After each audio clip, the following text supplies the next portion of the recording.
Gravando, gente. Tem que botar entendi aqui. Bom, boa noite, amigos. É com grande prazer que o Capítulo Mineiro hoje recebe a amiga psicomotricista de muito tempo, que é filha de uma das fundadoras da ABP, da Solange Thier, e que criou também a psicomotricidade, sociopsicomotricidade Ramã Thier.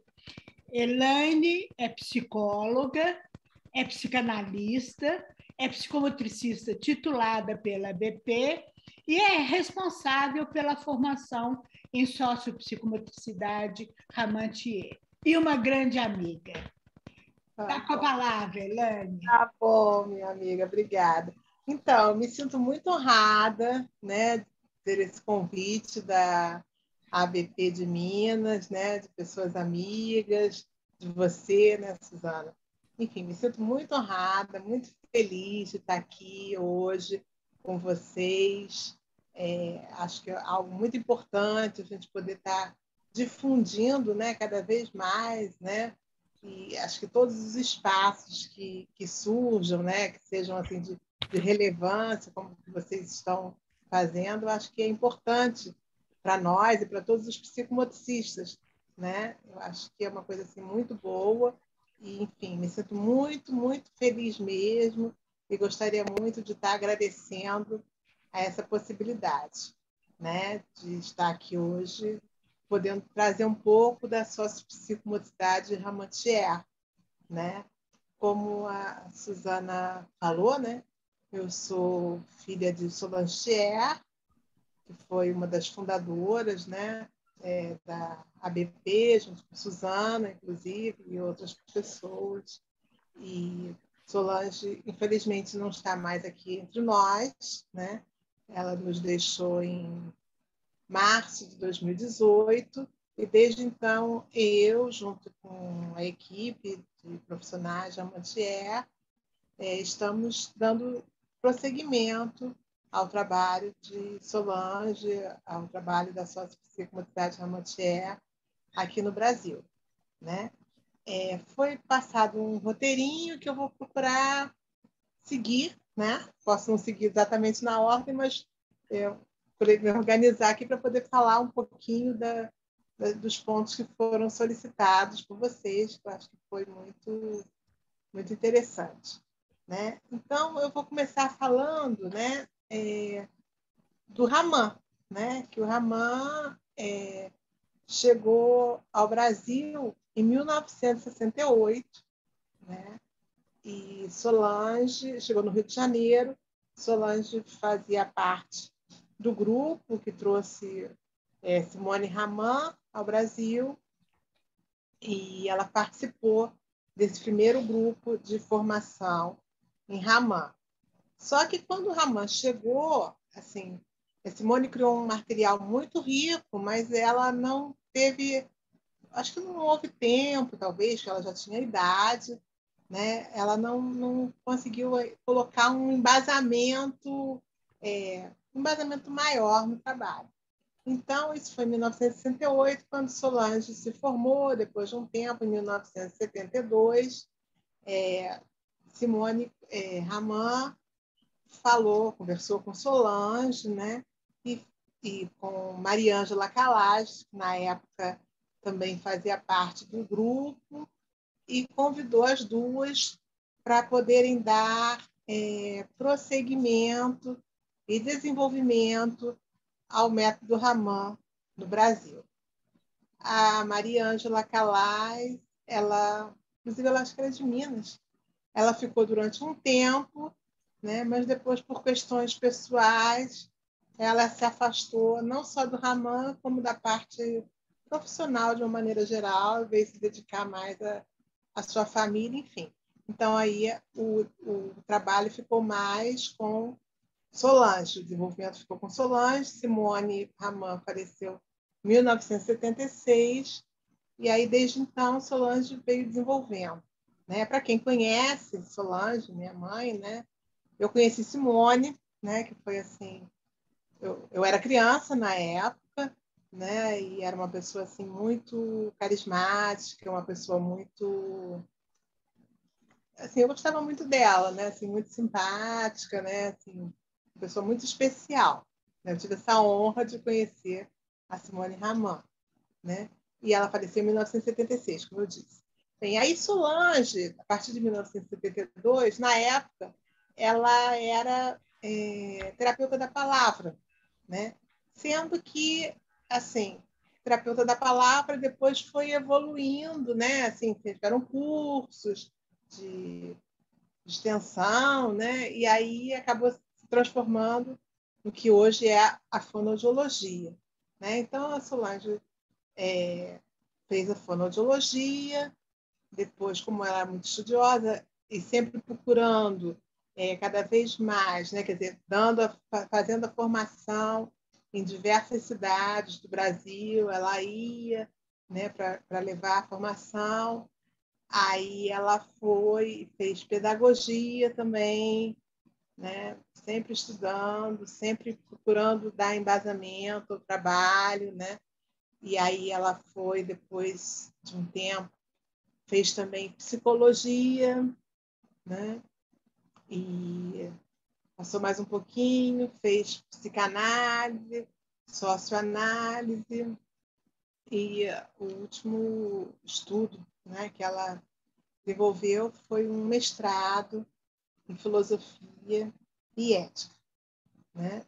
Então, Solange, durante praticamente 20 anos, ela veio dando um embasamento, né? Um embasamento que, em função dos estudos que ela pôde desenvolver, ao método Raman. Só que quando chegou mas aí ela foi percebendo assim que na medida que ela ia dando esse embasamento, ela também estava criando alguma coisa que era peculiar a ela já, né? Então ela começou a criar a sociopsicomotricidade Ramantier, né? Então, quando ela criou a sociopsicomotricidade Ramantier, quando houve o corte epistemológico de Raman para Ramantier, foi em 1991. Foi quando ela apresentou a sociopsicomotricidade Ramantier como mundo científico, né? Nessa passagem, né, ela poderia até ter tirado o nome Raman, porque foi um trabalho assim, por exemplo, meu pai, né, que ajudava, sempre ajudou muito, né, ela, então ela pedia alguns desenhos, porque a gente também trabalha com a parte gráfica, né? Então ela pedia alguns desenhos e ele fazia. Então nós temos instruções que são dadas, propostas.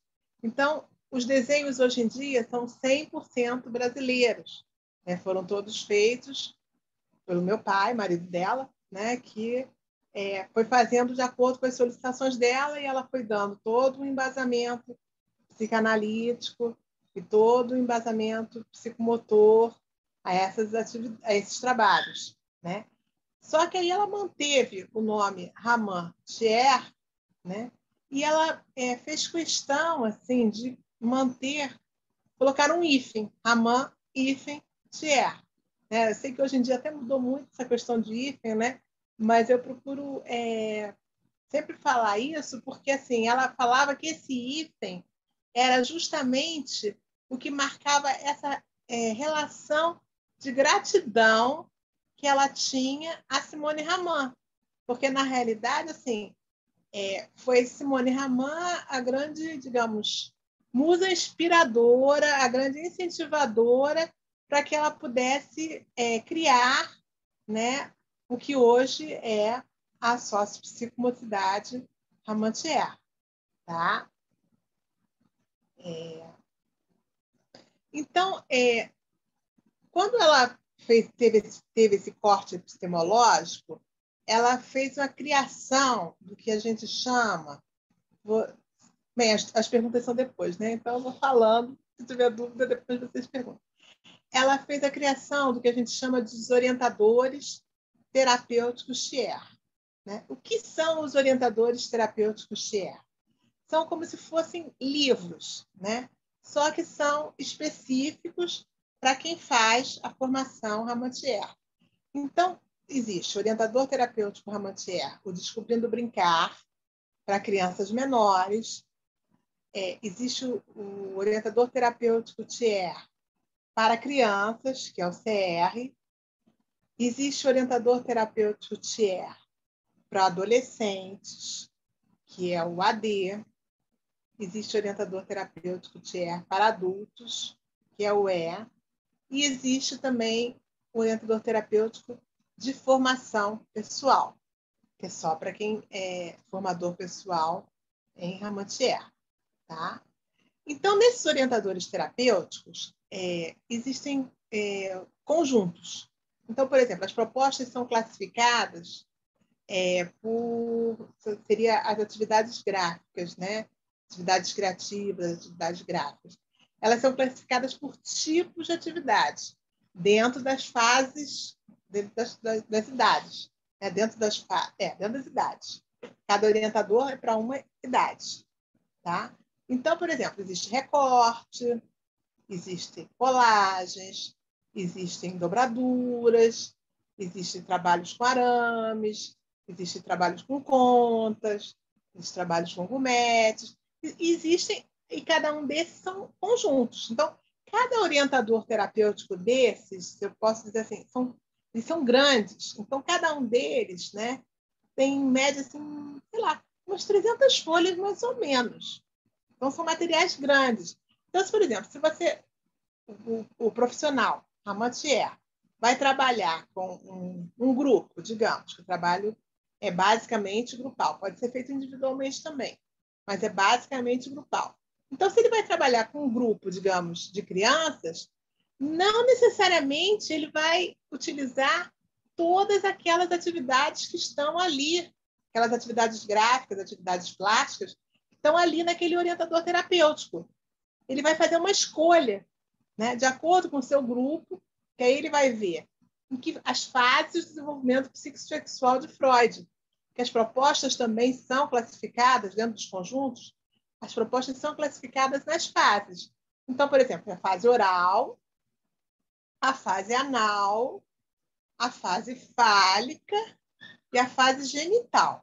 Olha, gente, é muita coisa. Eu vou tentar, assim, passar nesse tempo que a gente tem, né? Mas é muita coisa. Então, a fase oral, ela denominava, né? Solange denominou como uma reconstrução da maternagem. Então, o que seria isso? Quer dizer, isso poderia acontecer em qualquer faixa etária. Essa reconstrução da maternagem, a gente poderia observar num grupo, por exemplo, se fosse aquele grupo que começasse toda hora a perguntar, como a criança às vezes faz com a mãe, tá certo, é assim que faz, uma relação de dependência maior, né? Ou uma voracidade maior. Essa voracidade poderia se apresentar tanto a nível do grafismo, né? de querer mais atividades, quanto poderia ser uma voracidade até a nível de alimentos, né? Então, aí, se a gente percebe que um grupo está vivendo essa fase oral e precisa trabalhar a reconstrução da maternagem, a gente vai lá no orientador terapêutico daquela faixa etária, aí vê que tipo de atividade que pode ser fornecida para aquele tipo de grupo que vai trabalhar aquilo. Aí a fase seguinte seria a fase anal, né? Que nem criança na fase de desenvolvimento de Freud, né? Fase anal, que é a entrada do limite. Isso a gente perceberia no grupo como? O grupo que, de repente, tivesse dificuldade de lidar com os limites, ou que tivesse uma questão de limite muito exagerada, tem que ser desse jeito, se não for desse jeito, não está de acordo, não está certo.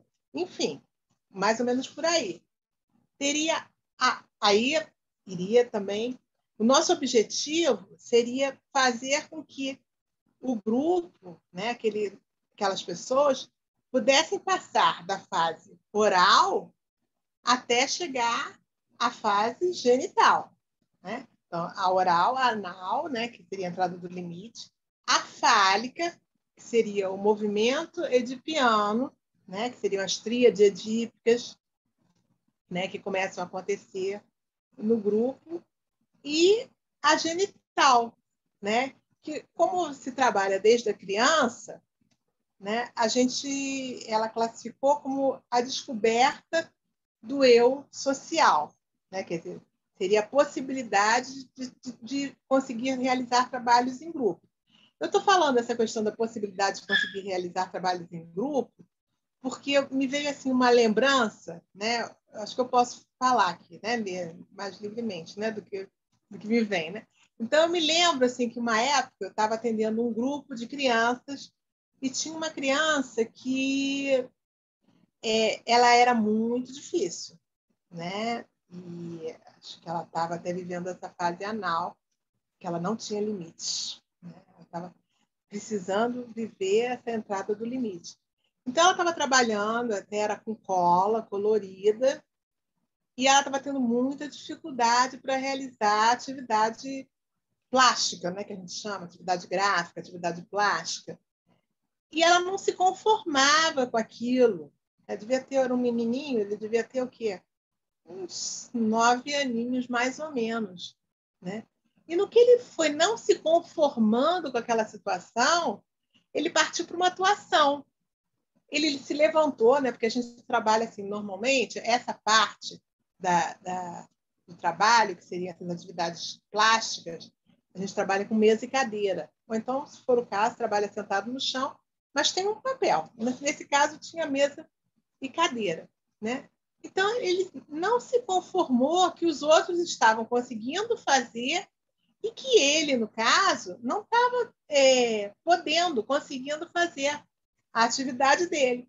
Então, ele foi na mesa dos colegas, acho que era um grupinho de 4 crianças, ele foi na mesa dos colegas com a cola colorida dele e não, espremeu, né? Porque depois eu contive, falei com ele, disse que não era possível, conversei, mas ele foi para destruir o dos outros, porque ele não se conformou que os outros pudessem estar tendo uma realização e ele não conseguia.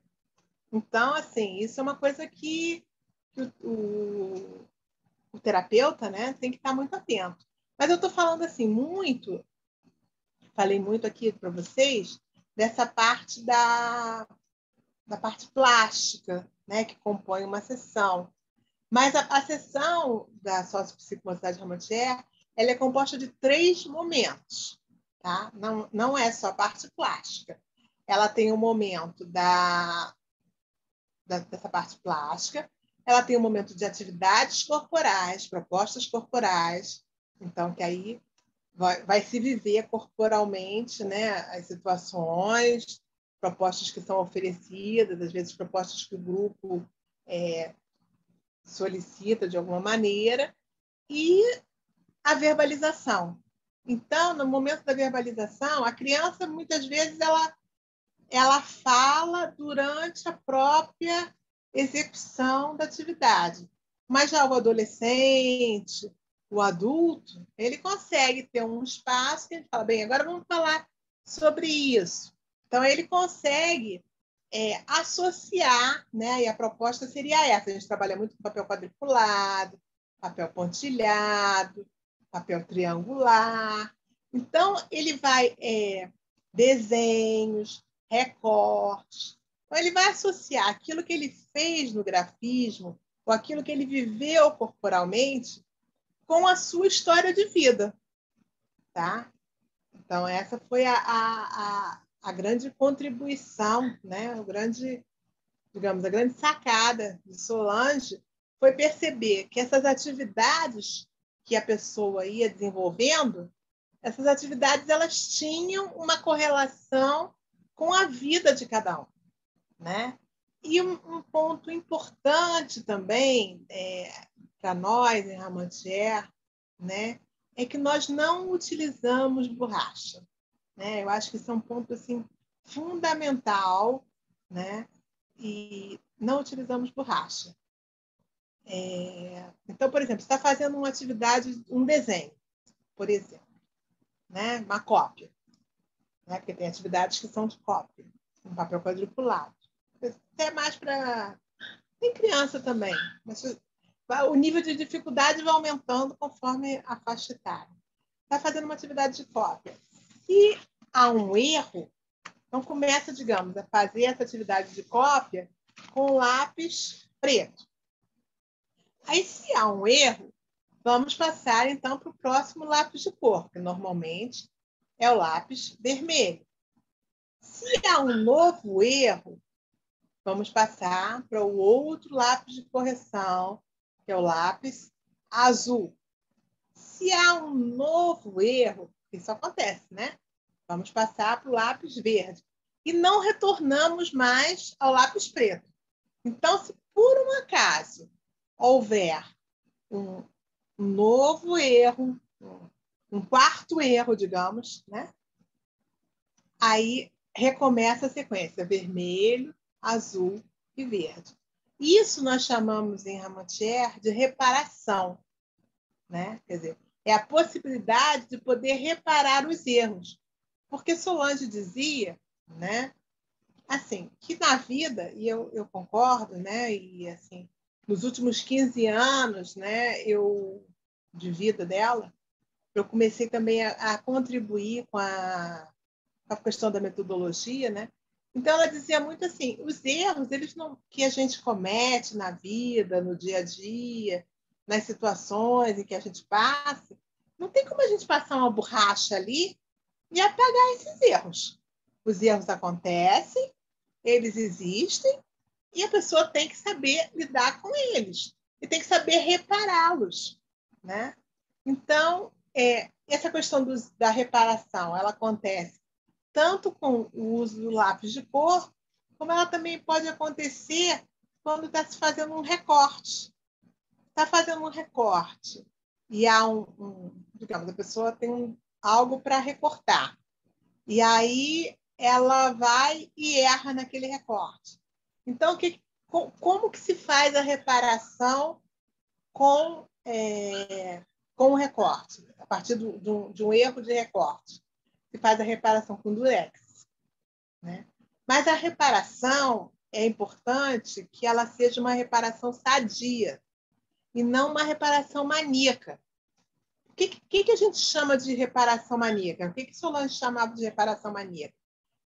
Até eu cheguei a vivenciar isso também, né, com uma pessoa. Digamos, era um trabalho em linhas, tá? Então, a pessoa fez a primeira linha gráfica, na parte gráfica, errou. No final da primeira linha, quando ela errou, na segunda linha, ela tinha que começar com lápis vermelho. Só que, para ela não suportou, assim, não foi uma coisa que ela lidou bem com o erro e usar o lápis vermelho. Então, ela começou a errar aspas de uma forma maníaca, quer dizer, ela começou a meio que simular um erro. Quando chegava no final da linha, ela dizia que tinha errado para a linha seguinte ser de outra cor, porque aí ela queria o trabalho dela todo listadinho. Mas aquilo ali não era uma reparação. Ela estava simulando uma coisa. Então, aquilo ali seria uma reparação maníaca, não era uma reparação sadia. Então, o importante seria a reparação, é a reparação sadia. Um ponto importante que eu vou falar aqui, que eu estou vendo que o tempo está andando e eu não estou chegando, que é a questão da formação, né? Da formação do sócio psicomotricista Ramontier, né? Como que ocorre a formação do sócio psicomotricista Ramontier?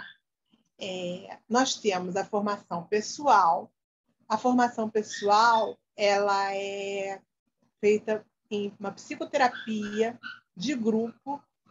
Então, ela acontece em módulos. São 5 módulos e ocorrem a cada 6 meses. 5 módulos de 30 horas. Então, são mais ou menos uns 4 dias seguidos, né, em que vai ter uma psicoterapia de grupo pela sócio-psicomotricidade Ramontier. Então, com a questão da pandemia, nós nos vimos um pouco limitados, porque uma psicoterapia de grupo pela sócio-psicomotricidade Ramontier é impossível de fazer online. Porque tem os materiais, né? Tem propostas que são em grupo, que as pessoas um tem que fazer no papel do outro. ou a parte de um tem que complementar a parte do outro. Então, tem essa questão da formação pessoal, são 30 horas, 5 módulos de 30 horas, que dá uma média de 150 horas de formação pessoal. Nesse intervalo, aí isso demora mais ou menos uns 5 a 6 meses até ter um novo módulo de formação pessoal. Nesse intervalo de 5 a 6 meses, aí nós temos a formação teórico-técnica. Como nós tínhamos, na época que começou a pandemia, tínhamos alguns grupos que já estavam caminhando, então a formação teórico-técnica, nós começamos a fazer de forma híbrida, né? Então, uma parte online, né? E a outra parte presencial, tá? E a questão do estágio supervisionado também. Então, estágio prático. Como se estuda diferentes faixas etárias, se trabalha também com o idoso, né? Com a gerontopsicomotricidade, como se estuda diferentes faixas etárias. Então, cada pessoa escolhe com que faixa etária vai querer estar realizando o seu estágio, né? E esse estágio tem que ser presencial também. Agora, são 60 horas no mínimo desse estágio supervisionado. Esse estágio supervisionado que acontece vai ter depois uma supervisão de estágio, né? É importante, indispensável, que haja uma supervisão de estágio. Essa supervisão de estágio, com a questão da pandemia, a gente abriu a possibilidade também delas poder ser híbrida, né? Uma parte presencial e uma parte online, né? Mas, assim, a questão da pandemia, ela realmente acabou interferindo muito assim, para a gente, né? Para nós foi assim, um momento muito... Ainda está sendo, né? Um momento delicado, né? Então, nós trabalhamos em consultórios, né? A abrangência, né? Seria basicamente clínica e profilaxia. Nós trabalhamos em consultórios, nós trabalhamos em empresas, fazemos trabalhos institucionais, que de repente tem um grupo numa instituição que está tendo problemas de relacionamento, então de repente vai se trabalhar com aquele grupo, aí vai se trabalhar lá da gerência, da chefia, até o funcionário mais simples da empresa, aquele que faz lá o cafezinho, porque aí eles, na medida em que vão fazendo esses trabalhos de grupo, né, atividades corporais, verbalização, tudo que envolve, né, a sociopsicomotricidade, eles vão percebendo no trabalho da importância de todos. Todos são importantes, né, que todos têm a sua relevância ali naquele momento. Então, com isso, vou responder quanto tempo. Com isso, como é que poderia? Me perdi, desculpa. No que todos são importantes, eles vão, digamos, se acontece algum problema no dia a dia da empresa, eles vão, de repente, essa sensibilização vai ser importante. O tempo total da formação é no mínimo 2 anos e meio, tá? No mínimo 2 anos e meio. Que aí se estuda, de início se estuda criança e adolescente, né? Atualmente a gente está fazendo assim, aliás, desde quando Solange ainda era viva. Primeiro se estuda criança e adolescente, e aí depois, se o grupo tiver interesse, há uma complementação do estudo de adultos. Normalmente os grupos têm interesse de fazer essa complementação, tá? Mas no mínimo 2 anos e meio, né? Pode ser sensibilização, pode ser com professores, enfim. Eu acho que eu falei mais ou menos o básico, o tempo está mais ou menos na hora, não sei, agora funciona. Isso. Muitíssimo agradecida, Elaine. Você fez uma explanação assim, super abrangente, né? E trouxe exemplos de clínica que eu acho que assim, são claros, permitem a gente entender como que Solange e você conceituaram, né, os tipos de trabalho psicomotores com uma luz da psicanálise, e eu acho que agora as pessoas podem fazer as perguntas que estiverem com vontade de fazer, tá? Tá bom. Bom, uma das perguntas é quanto tempo de formação no total? E você já respondeu. Eu vi aqui escritinha, respondi. 2 anos e meio. Elaine, Oi. Para o acesso do material de vocês, é só para quem faz a formação. Dos orientadores terapêuticos. Tem os livros. Os livros são de livre acesso. Tá. Dos orientadores terapêuticos. Só para quem faz certo. Isso. Tá. Que são os profissionais que fizeram a formação com vocês. Isso mesmo. Eu queria ajuntar aqui que não só livros, mas tem a publicação da revista Vitrais. Tem a publicação de Vitrais, isso mesmo. Que é online. Fala um pouquinho disso, Elaine. Então, Vitrais é uma revista online que nós temos, que ela é indexada. Então, os artigos que saem em Vitrais são artigos que a pessoa pode lançar, né? Que ela é indexada no ISBN, né? ISBN, ela é uma revista indexada. Então, em Vitrais tem artigos de profissionais Ramantier e tem artigos também de profissionais, de outros profissionais que a gente julgue relevante de estar colocando. Vitrais pode ser encontrado, pode ser acessado no nosso site, que é www.solange.tier.nom, de nome, nom.br. Tá? Aí vai no nosso site, aí entrando no site, clica em ABRT, que é a Associação Brasileira Ramantier. Aí, clicando em ABRT, vai chegar em Vitrais. Aí, em Vitrais, nós temos vários números, nós já estamos no número, acho que 90 e tantos. Muitos anos, muitos anos, praticamente desde o início, só que agora está online. Né? Antigamente não tínhamos essa possibilidade. Né? Tem Vitrais também. Os casos relatados, né?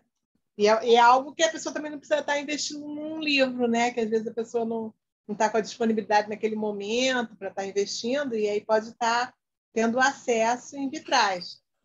Normalmente, quando tem Vitrais, ele sai a cada 3 meses, 4 meses, mais ou menos. Quando sai, eu costumo colocar no meu Facebook particular, no Facebook além de estar online, né? no site, no Facebook da Sócio-Psicomotricidade Ramantier, né? Do grupo, né? Dos Sócio-Psicomotricistas Ramantier. Então, Vitrais é algo assim que enquanto até nós conseguimos, né? Uma coisa difícil, nós temos a diretora cultural, que é a Elizabeth Cerqueira, e ela que é responsável por Vitrais já há alguns anos, como nossa diretora cultural, e ela teve à frente, foi uma das pessoas que, junto conosco, esteve à frente para conseguir que essa revista fosse indexada, porque eu acho que é muito importante, né? Essa pessoa vai colocar num currículo Lattes, tudo isso, que o material seja um material que tenha uma validação científica. Então, o material de Vitrais ele tem essa validação científica. Foi uma boa lembrança. Eu tinha até esquecido de Vitrais. E eu já tive vários desses Vitrais que eu já baixei no computador, e por isso é que eu fiz questão de poder falar aqui. Foi uma excelente lembrança. Eu não tinha falado. Foi obrigada, Suzana. A produção é tanta que você até esqueceu. Pois foi o que eu falei, para falar de tudo, assim, claro. É difícil. Aí acabou que esqueci.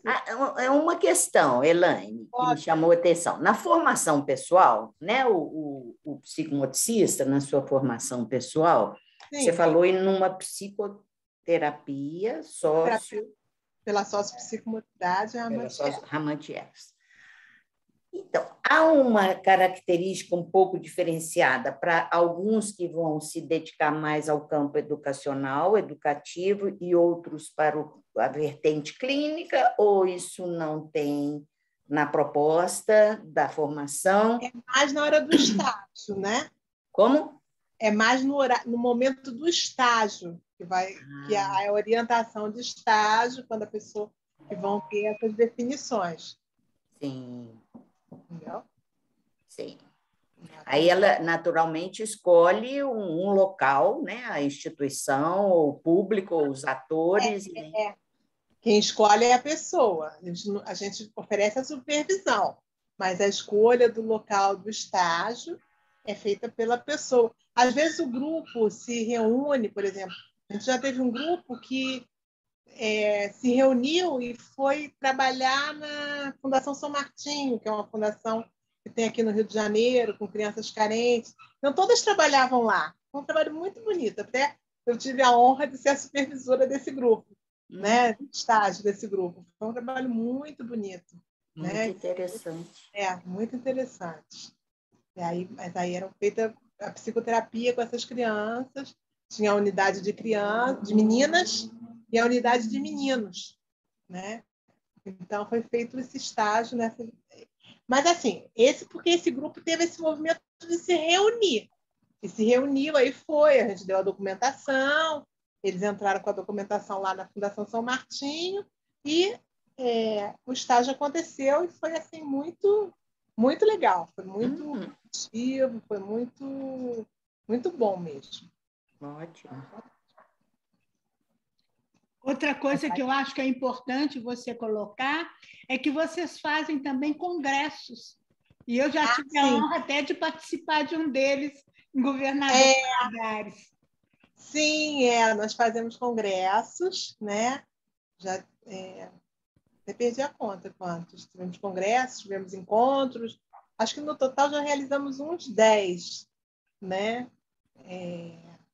Desde que Solange se foi, infelizmente, nós ainda não conseguimos realizar um congresso. Temos esse desejo de estar realizando um congresso. Então, a gente chama, né, profissionais Chamantier, né, e outros profissionais da área, de relevância da área, como você já teve, né, esse convite, né, a gente chama outros profissionais de relevância da área.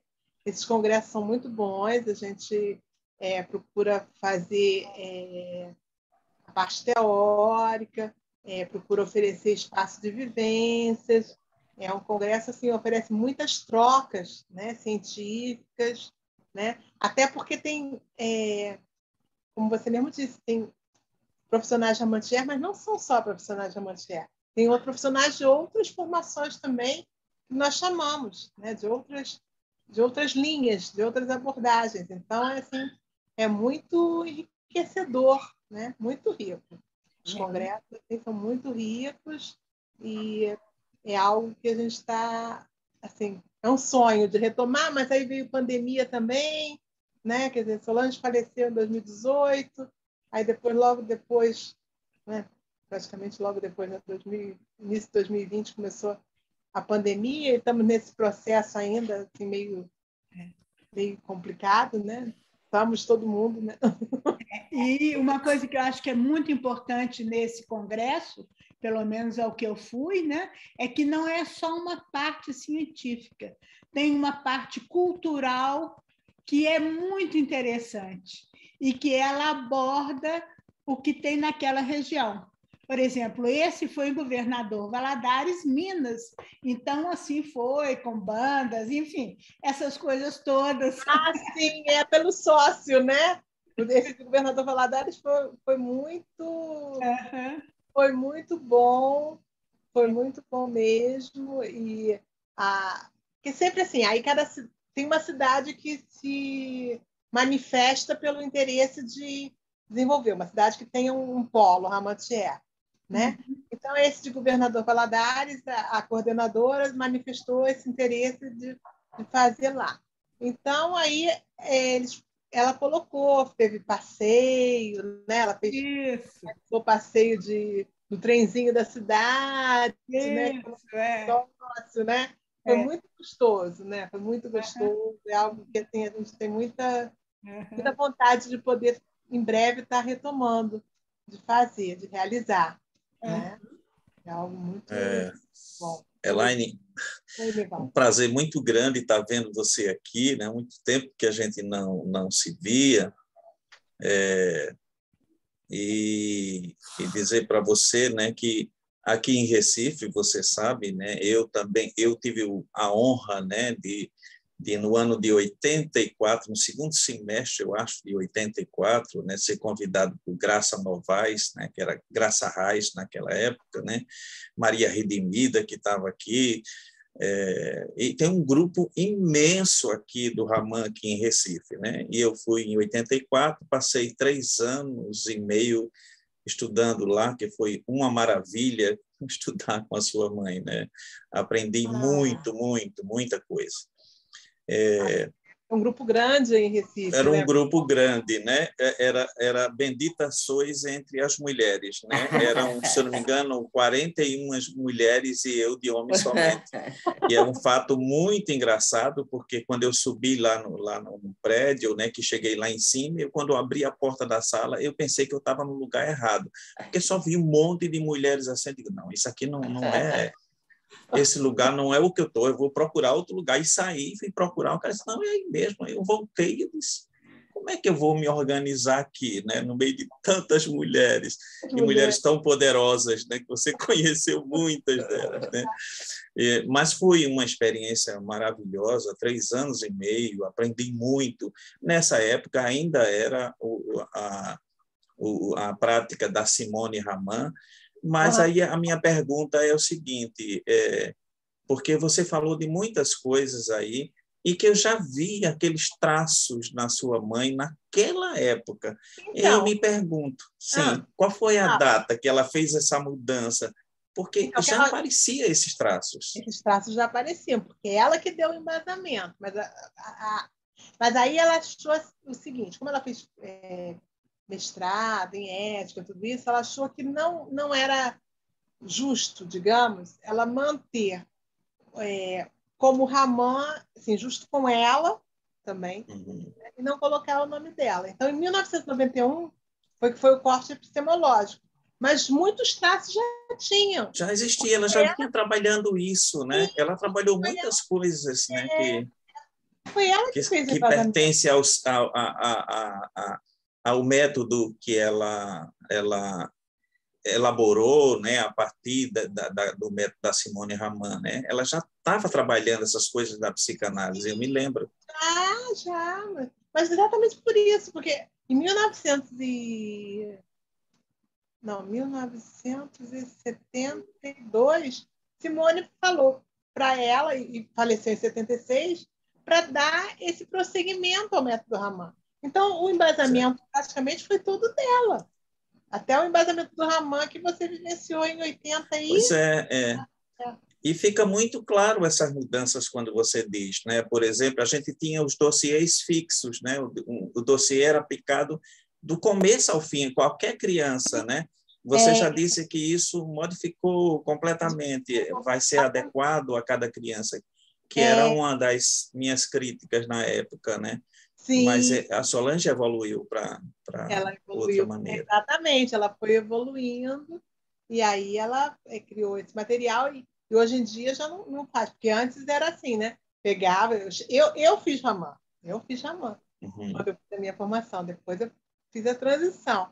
Então, tinha que fazer todos seguidinho, independente se era aquele momento ou não. Né? Ou não, era uma indicação para todas as crianças, independente das dificuldades. Né? Independente das dificuldades. Quando ela utilizou essas fases de desenvolvimento psicossexual de Freud, aí já foi vendo de acordo com as dificuldades, de acordo com o movimento de cada grupo, de cada pessoa, de cada criança, de cada adulto.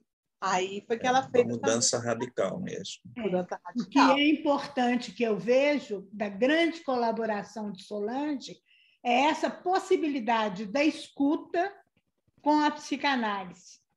Porque aí não é uma coisa padronizada, e sim algo que responda à demanda. daquela criança naquele grupo, né? Mesmo que seja uma atividade mais dirigida e que não seja uma atividade livre, expressiva, como a gente muitas vezes trabalha em psicomotricidade, há uma escuta da demanda daquele sujeito, naquele momento de vida, naquele grupo. Estou certo ou estou errada, Elaine? Está certa, mas naquele momento, com certeza. Com certeza, Suzana, com certeza, está certíssimo. Pois é, Elaine, parabéns aí e retorne aqui a Recife, porque muitas pessoas que se formaram no Raman aqui têm falado, eu tenho me reunido aqui na associação e as pessoas têm falado do Raman, né? E talvez precisamos retomar. Deixa passar um pouquinho essa pandemia aí para você vir por aqui para Recife fazer algum trabalho por aqui, juntar esse grupo aqui, tá entendendo? É verdade, Tem muita gente trabalhando com o Raman. Eu trabalho num lugar chamado Integre, né? Que pelo menos 3 pessoas trabalham lá. Tem a... Eita, deixa eu lembrar. Sônia Rocha, conhece? Sônia Rocha, sim, está lá, é uma defensora fiel do Raman, trabalha lá com o Raman. E tem outra também, Margot, Margot, eu estava tentando lembrar o nome, Margot. Mas tem muita, né? A Regina Papaléu continua fazendo também algum trabalho do Raman. Loreto, né? De lá também? Sônia Loreto, a minha secretária na associação, tá entendendo? Então, tem muita gente. E a gente tem falado um pouquinho, né, de que talvez você possa retomar esse trabalho, porque tem muita gente aqui do Raman. Talvez reunir esse povo que está aqui todinho. E pode contribuir bastante no congresso que você está organizando como presidente da ABP aí em Recife, né? Vamos ver isso, Elaine. Precisa marcar uma live com esse povo aqui, os ramanistas aqui e as ramanistas. Aliás, o ramanista só tem eu, né? E as ramanistas tem muitas. A questão, acho que da psicomotricidade, acho que da psicologia também, né? Tá bem, parabéns, Elaine. Foi um prazer te ver, viu? E te ouvir. Obrigada, fico muito feliz. Gente, temos ainda a possibilidade de mais uma pergunta, porque nós começamos um pouco mais tarde, já são 8 horas, mas a gente pode ir até 8h10 por aí, tá? Quem quiser fazer a pergunta, está em aberto. Eu queria. Elaine. Tá tudo bom, querida? Eu posso fazer? Claro. Elaine, é um prazer te ver. A sua mãe foi uma querida dentro do trabalho comigo lá em Brasília.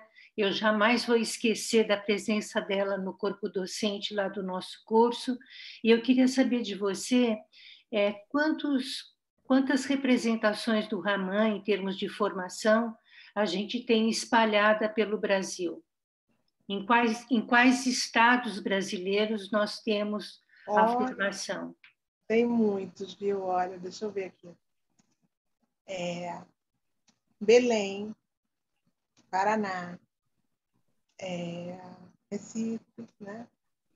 Minas, Salvador, Minas, Rio de Janeiro, São Paulo, Florianópolis. Nossa, peraí, tem mais. Eu sei que praticamente todos os estados. Fortaleza não tem, não, Elaine? Fortaleza? Não tem Fortaleza, não. É um que Florianópolis, falei? Não sei se falei. Florianópolis falou. Uma coisa que eu acho interessante, no WhatsApp, na ABP, muitas vezes vem uma pergunta: me indica um psicomotricista em tal cidade. Aí vem a Elaine e fala: tem um Ramantier nessa cidade. Ou não é? É verdade, tem muito Ramantier espalhado aí pelo Brasil, tem muito. Talvez seja a formação mais democrática, né? Talvez a mais popular e mais espalhada. Eu acho que eu trabalhei em mais de 10 cidades, só eu. E eu não trabalhei em todas as cidades. Entendi. a formadora Parabéns. Parabéns por essa democratização. Obrigada. Parabéns. Parabéns. A apresentação foi muito clara, né? Muito objetiva, dá para perceber o passo a passo da construção, através da história, da criação, da metodologia, da riqueza que sua mãe, né, acrescentou ao Raman, tornando-o menos... Na minha época, quando eu aprendi um pouquinho só, foi só uma noção, para mim me soou muito rígido, muito... Né, assim, a criança fica, não é? E sua mãe trouxe e você, claro, né, essa plasticidade dinâmica junto ao movimento e à fala, muito interessante, parabéns. Ai, que bom. Eu fico feliz que tenha conseguido, né? Eu fiquei preocupada, falei, gente, é tanta coisa, será que eu vou conseguir transmitir pelo menos a essência, né? Estava assim com esse tipo de preocupação. Elaine, fala também aí que o Raman, né, pelo menos, né, eu sei disso, né, o Raman é muito corpo também, é muito trabalho de psicomotor, de corpo, né?